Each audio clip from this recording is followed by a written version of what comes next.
আসসালামু আলাইকুম, সবাই কেমন আছেন? আশা করি নিশ্চয়ই ভালো আছেন। তো আমাদের আজকের ভিডিওর টপিক হচ্ছে দুবাই ভিসা নিয়ে। অনেকেই আর কি জানতে চেয়েছে যে দুবাইয়ের ভিসা আসলে কি খোলা নাকি বন্ধ। কিছু জায়গা থেকে আপনার ভিসা হচ্ছে, আবার কিছু জায়গা থেকে ভিসা হচ্ছে না। তো এই বিষয় নিয়ে আজকে আমরা কথা বলবো, আসলে দুবাই ভিসা খোলা নাকি বন্ধ। তো মূলত দুবাইয়ের ভিসা খোলা বলতে বাংলাদেশের ভিসা পুরোপুরি বন্ধ না। আপনার কিছু কিছু জায়গায় ভিসা হচ্ছে, যেমন দুটি কোম্পানিতে দুবাইতে ভিসা হচ্ছে। সেটা একটা হচ্ছে আরটিএ, যেটা Dubai road transportation and authority আর কি, অ্যান্ড আরেকটা হচ্ছে ট্রান্সগার্ড, মানে এই দুই কোম্পানিতে দুবাইতে ভিসা হচ্ছে। অ্যান্ড আরেকটা বিষয় হচ্ছে আপনার দুবাইতে হাই প্রফেশন ভিসাগুলো, যেমন ম্যানেজার, অ্যাকাউন্টেন্ট অথবা এরকম হাই প্রফেশনের যে ভিসাগুলো আছে, ওই প্রফেশনের ভিসাগুলো হচ্ছে আর কি। অ্যান্ড ওইগুলো করতে হলে আপনাকে আপনার সার্টিফিকেট দেখাতে হবে, অ্যাটেস্টেশন করা, যেমন বাংলাদেশ থেকে অ্যান্ড দুবাইয়ের মোফা থেকে আপনার সার্টিফিকেট অ্যাটেস্টেশন লাগবে, দেন আপনি ভিসার জন্য অ্যাপ্লাই করতে পারেন। অ্যান্ড বাকি যে বিষয়গুলো আপনার ভিজিট ভিসা অথবা বাংলাদেশ থেকে আপনি ডাইরেক্ট ওয়ার্ক ভিসা, ওইগুলো আপাতত বন্ধ। অ্যান্ড রাকিব ভাই, আপনার জানা মতে আপনি যতটুকু জানছেন দুবাইয়ের ভিসা সম্পর্কে কিছু বলেন। দুবাইয়ের ভিসার ক্ষেত্রে হাই প্রফেশন ভিসা সম্পর্কে আমি একটু করে অ্যাড করবো। সেটা হচ্ছে যে আমি যখন হাই প্রফেশন ভিসা করি তার পূর্বে হচ্ছে আমার সার্টিফিকেটগুলো অ্যাটেস্টেশন করতে হয়েছে। এখন বিষয়টা হচ্ছে আমরা সার্টিফিকেটগুলো অ্যাটেস্টেশন কোথা থেকে করবো। প্রথমত হচ্ছে যে সার্টিফিকেটগুলো আমরা যে যে ইউনিভার্সিটিতে পড়াশোনা করি, ন্যাশনাল ইউনিভার্সিটি হলে ন্যাশনাল ইউনিভার্সিটি, অ্যারাবিক ইউনিভার্সিটি হলে অ্যারাবিক ইউনিভার্সিটি, বা পাবলিক XYZ যে কোনো ইউনিভার্সিটি, হ্যাঁ, ইউনিভার্সিটির দিন থেকে সত্যায়িত করা লাগবে। সেখান থেকে সত্যায়িত করার পরে আপনার সরাসরি আসতে হবে হচ্ছে এডুকেশন মিনিস্ট্রিতে। এডুকেশন মিনিস্ট্রিতে আপনার সত্যায়িত করা লাগবে। দেন হচ্ছে যে ফরেন মিনিস্ট্রিতে যেতে হবে। ফরেন মিনিস্ট্রি থেকে সত্যায়িত করার পর আপনার সরাসরি ইউএই এম্বাসিতে যেতে হবে, যেটা আমাদের গুলশানে অবস্থিত। ইউএই এম্বাসিতে গিয়ে সেটা অ্যাটেস্টেশন করার পর দেন এটা হচ্ছে যে দুবাইয়ের মোফা থেকে অ্যাটেস্টেশন করা লাগবে, যেটা আপনি PDF ফাইলের মাধ্যমে দুবাই থেকে আপনি অ্যাটেস্টেশন করে নিতে পারবেন। হ্যাঁ, এখন অ্যাটেস্টেশনের বিষয়, হাই প্রফেশন বিষয় সবগুলোই ঠিক আছে, কিন্তু আমি এখানে আরেকটু ইনক্লুড করতে চাচ্ছি, দুবাইয়ের ভিসা তো হবে ইনশাল্লাহ। এখন আপাতত যেটা অফ আছে, লেবার ভিসা তো টোটালি অফ, শুধু আমাদের বাংলাদেশের ক্ষেত্রে অফ নয়, ভিউয়ার্সদের ক্ষেত্রে বলি আমি, সেটা বাংলাদেশ, নেপাল, পাকিস্তান সবার জন্য ভিসা এখন সাউথ এশিয়ান কান্ট্রিগুলোর আপনার আপাতত এখন ভিসা বন্ধ আছে আর কি। হ্যাঁ, আর এই কারণে ভিসা আশা করি ইনশাল্লাহ, আজকেও তো মনে হয় একটা নিউজে দেখছিলাম আমরা, মার্চের দিকে সম্ভবত ভিসা ওপেন করার সম্ভাবনা আছে। একটা নিউজ আসছে যে ডক্টর ইউনূস দুবাইতে যে গভর্নমেন্ট সাবমিটটা হয়েছে আর কি আপনার 2 দিন আগে, তো ওইখানে ডক্টর ইউনূস আমাদের বাংলাদেশের ভিসা নিয়ে বিষয় টপিকটা নিয়ে আর কি কথা বলছিল ওনাদের সাথে। তো ওনারা জাস্ট ডক্টর ইউনূসকে বলছিল যে ওনারা এই বিষয় নিয়ে দেখবে, ওনারা চেষ্টা করবে যে মার্চের ভিতরে খোলার জন্য। তো যেহেতু ওনারা ডক্টর ইউনূসকে কথা দিয়েছে, আশা করি মার্চের ভিতরে দুবাইয়ের ভিসা খোলা যাবে। এটা যে শুধুমাত্র ডক্টর ইউনূসের সাথে কথা দিয়েছে এই কারণে দুবাইয়ের ভিসা ওপেন করবে বিষয়টা কিন্তু এমনটাও না। এটা বিষয়টা হচ্ছে যে শুধু আমাদের জন্য যে ভিসাটা অফ, বিষয়টা এমন না, এটা সবার জন্যই। তো এটা হচ্ছে দুবাই যে কোনো একটা, ওরা হয়তো বা কোনো না কোনো সিস্টেম ওদের মাথায় আছে, বা কোনো না কোনো রুলস রেগুলেশনস ওরা নতুন করে প্রয়োগ করবে। কারণ হচ্ছে যে কি এখানে আরও কিছু বিষয় ইনক্লুড করা লাগে, ভিসা অফ কেন হয়েছে সেটাও একটু বিবেচনা করার দরকার আছে এখানে। হ্যাঁ, দুবাইতে কর্মসংস্থানের জায়গা ক্রমান্বয়ে পূর্বে যেরকম ছিল এখন অনেকটা হ্রাস পাইছে, তাই না? এখন মানুষ কি করে যে অনেকে ফ্রড করতেছে, এই যে কি বলে যে একটা লাইসেন্স খুলতেছে, লাইসেন্স খোলার পরে তাদের লাইসেন্সের এগেনস্টে 10-15টা কোটা ওপেন করে দেন। এটা এগুলোতে কি বলে যে এই লোক নিয়ে এসে এগুলো কোনো কাজ দেয় না, কোনো কিছু করে না, ওরা নিজের যেটাকে ফ্রি ভিসা বলা হয়, নিজেরা নিজেদের ঘর যে কাজ করিয়ে নেয়। এগুলো দুবাই গভর্নমেন্ট খুব ভালোভাবে এগুলো পর্যবেক্ষণ করছে, যার কারণে ভিসা অফ করছে। এবং আপনি দেখবেন যে সিআইডি কিন্তু অভিযান চালাচ্ছে। হ্যাঁ, দারুণ একটা কথা বলছো, গুরুত্বপূর্ণ। গতকালকেও আমাদের বাসার পাশেই 5 জনকে ধরে নিয়ে গেছে। ওদেরকে শুধু কোয়েশ্চেন কি করছে, তোমরা জব কোথায় করো, বলো যে আমি অমুক জায়গায় জব করি। তোমার ভিসা কোথায়, অমুক জায়গায়। বলো যে ভিসা কত দিয়ে লাগাইছো। এটা কিন্তু মোস্ট ইম্পর্টেন্ট থিঙ্কিং, হ্যাঁ, কোয়েশ্চেন।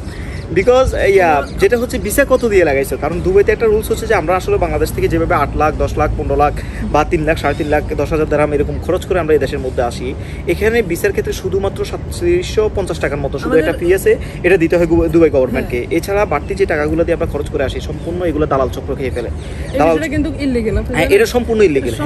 আমি সেটাই বলতে চাচ্ছি। আপনারা বাংলাদেশে যারা বলেন যে ফ্রি ভিসা বলতে মূলত এদেশে কিচ্ছু নাই, এটা মূলত ইল্লিগ্যাল একটা ভিসা। হ্যাঁ, আপনার ভিসা হচ্ছে দুই প্রকার, একটা হচ্ছে বিজনেস ভিসা, একটা হচ্ছে ওয়ার্ক ভিসা। ওয়ার্ক ভিসা হচ্ছে আপনি কাজ করবেন, মানে যে কোনো কাজ আপনার লো লেভেল থেকে উপরে হাই লেভেল সবগুলো কাজ মূলত ওয়ার্ক ভিসার আন্ডার। আর যেটা বিজনেস ভিসা, আপনি যদি বিজনেস করেন বিজনেস ভিসা। বিজনেস পারপাসে এই দুটো ভিসা ছাড়া আর অন্য কোনো ভিসা মূলত দুবাইতে নাই। ফ্রি ভিসা বলতে কোনো ভিসা নাই। আচ্ছা, তো এখন দুবাই গভর্নমেন্টে দেখতেছে যে এরকমভাবে অনেক লোক এদেশের মধ্যে আসি হ্যাস্তন্যস্ত হচ্ছে, কাজকর্ম ঠিকভাবে করতে পারছে না, তারা বাসার মধ্যে ঘুমাচ্ছে এবং এটা আলটিমেট দুবাই রেপুটেশন নষ্ট করছে।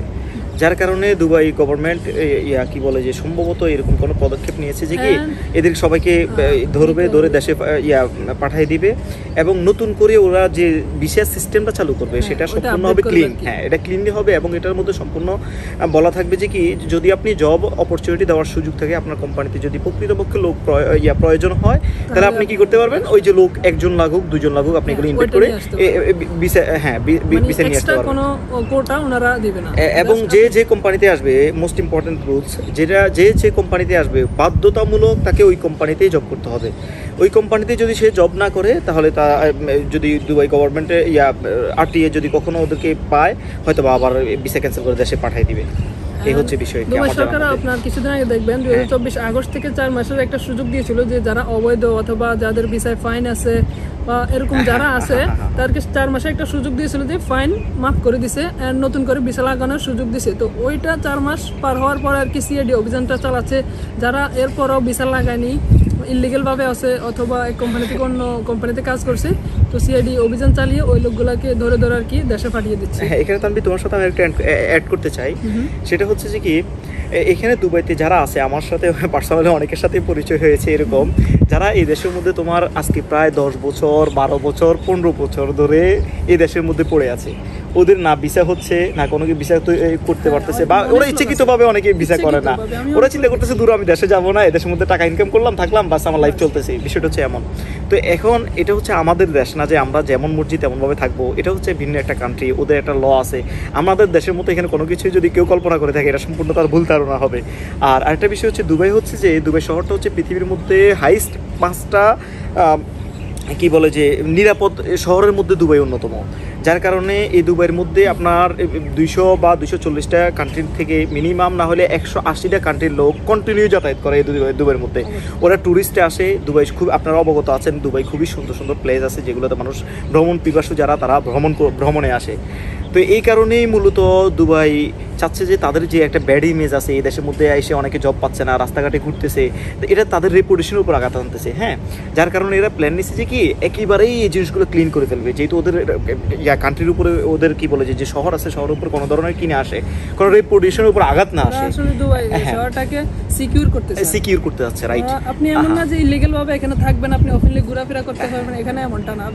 আপনি দুবাইতে দেখবেন যারা ইলিগেল তারা আসলে মানে যে ঘরে থাকে অথবা যে জায়গা থাকে ওইখানে থাকে, বাইরে যায় না, বাইরে খুব বেশি একটা বের হয় না। হ্যাঁ, রাইট, কারণ ওরা জানে যে বাইরে গেলেই সিআইডি আসে, সব জায়গাতে পুলিশ থাকে, সিআইডি থাকে, কারণ দুবাই সব জায়গায় সিকিউর। আপনি রাতের 12টা একটা যেভাবে ঘোরেন, রাত আর দিন দুবাইতে একই কথা।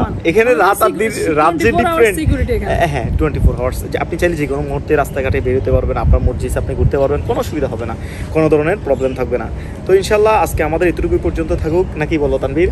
আমরা মূলত যে টপিকসটা নিয়ে কথা বলতে চাইছি সেটা হচ্ছে দুবাই ভিসা কখন খুলবে। আমরা অবশ্যই আপনাদেরকে অবগত করব। আমরা চাই যে আমাদের এই চ্যানেলের মাধ্যমে যারা দেশের মধ্যে থেকে স্বপ্ন নিচ্ছেন, যে স্বপ্ন বুনছেন যে আমরা দুবাই যাব, তাদের উদ্দেশ্যে আমরা এই কথাগুলো বলতে চাচ্ছি যে কি আপনারা আসলে এই দেশে আসার জন্য প্রিপারেশন নিয়ে আসবেন এরকমভাবে, যেহেতু আমি এই দেশে ক্লিন ইমেজে থাকতে পারি। ইনশাল্লাহ তাকদের রিজিকের মালিক আল্লাহ। আপনার রিজিকে যেটা আছে, যেখানে আপনার রিজিক আছে সেখানে আপনাকে অবশ্যই যেতে হবে, এর বাইরে যাওয়ার কোনো সুযোগ নাই। আপনি যেখানে যদি দুবাইতে আল্লাহ তাআলা আপনার তাকদির রেখে থাকেন অবশ্যই আপনি দুবাইতে আসবেন।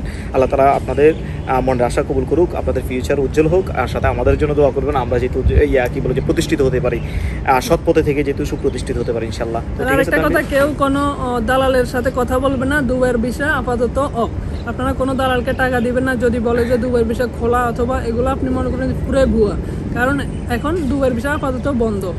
যেখানে বিষয় বন্ধ সেখানে তো কেউ যদি টাকা দিয়ে থাকে সেটা আপনাদের বোকামি ছাড়া আমাদের আর কিছু বলার নাই।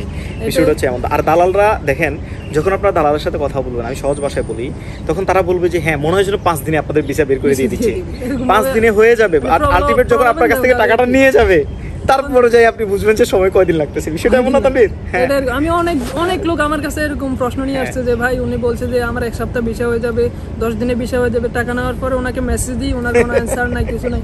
এই জন্য বলছি আপনার সবসময় নিজেকে সেভ রাখার আরেকটা কথা ইনক্লুড করি, গত কিছুদিন পূর্বে, আপনার সপ্তাহখানিক পূর্বে হবে, আমার এক ছোট ভাই আমাকে নক দিয়েছে। ওর নাকি কাজিন থাকে এই দুবাইয়ের মধ্যে। সে কি করছে, ওর কাজিনে সে আমাকে পাঠাইছে ওয়ার্ক পারমিট।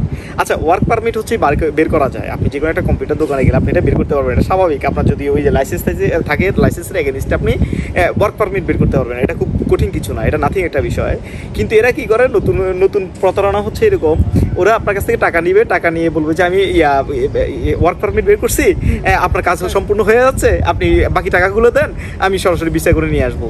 এখন ওয়ার্ক পারমিট আর ভিসা দুইটা সম্পূর্ণ ডিফারেন্ট হয়। এটা পারমিট হচ্ছে আপনি যে কাজ করবেন জাস্ট একটা পারমিট আপনার। ওর যে এখানে তোমরা একটু বলি, সেটা হচ্ছে যে ওর যে আছে, লাইসেন্স আছে, লাইসেন্সের মধ্যে প্রায় 14, আমি শুরুতেই বলেছি আপনাদেরকে, 14 থেকে 15টা কোটা থাকে। তার মধ্যে ওরা কি করে, যে কোটা ওয়ারে ওরা ওয়ার্ক পারমিট বের করে, যে হ্যাঁ লাইক আমার একটা অ্যাকাউন্টের দরকার, আমার এই অ্যাকাউন্টের পোস্টটা খালি আছে, তখন এটার এগেনস্টে একটা ওয়ার্ক পারমিট বের হয়। জাস্ট কি তার কোম্পানিতে 14টা পোস্ট আছে, 14টা থেকে একটা খালি ছিল, এটার এগেনস্টে ওয়ার্ক পারমিটটা বেরিয়েছে, শুধু এতটুকুই সিম্পল, তার চেয়ে বেশি কিছু না। ঠিক আছে, তো এটাই হচ্ছে মূলত দুবাইয়ের ভিসার আপডেট আর কি। তো আপনারা ভালো থাকবেন, সুস্থ থাকবেন। আমরা যদি কোনো আপডেট পাই পরবর্তী ভিডিও নিয়ে আসবো। তত পর্যন্ত ভালো থাকবেন, সুস্থ থাকবেন। আসসালামু আলাইকুম।